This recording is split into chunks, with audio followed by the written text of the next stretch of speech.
یک جوان قصه میکند که در روز جشن خانه‌دارشویش این حادثه انجام یافت.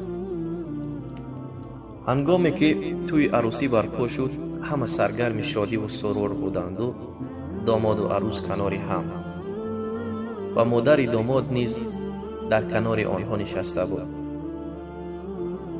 این هنگام عروس به گوش داماد میگوید با صدای پست: به مادرت بگو از نزد ما برود، زیرا از او خوشم نمی آید.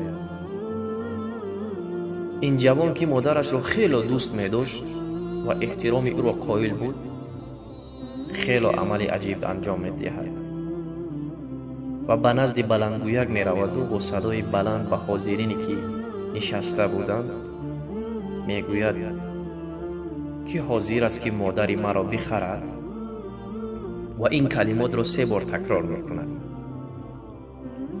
مهمان ها همه حیرت زده می شوند و خاموش می نشینند که این جوان چرا چنین می گوید. برای چی ما مادری او را بخریم؟ در این هنگام داماد انگشترینی که در دست خود داشته بود، یعنی انگشترین ازدواجی را از انگشتش بیرون می کند و به سوی عروس می پرتاید و با صدای بلند می گوید: من حاضرم که مادر خودم را بخرم، و رو به عروس می کند و طلاقش را اعلان می کند و مادرش را برداشته برآمده می رود. پس از چند روزی که داستان همه جا را پخش کرده بود، در آن منطقه یک مردی بود. به نزد این جوان آمده می گوید: شوهر بهتر برای دخترم از تو نمی یابم، و دخترش را به نگاه او در آورده توی عروسی را انجام می دهند.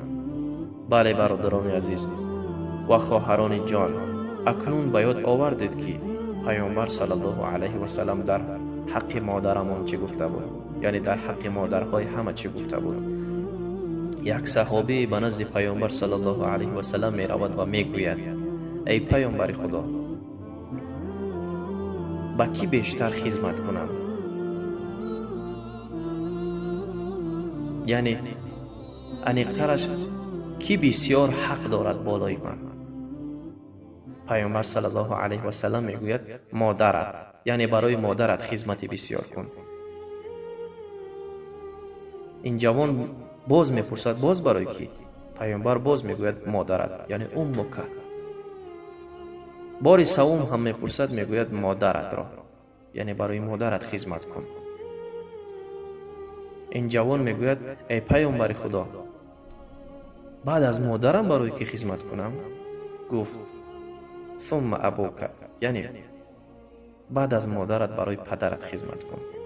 ای جوان ها،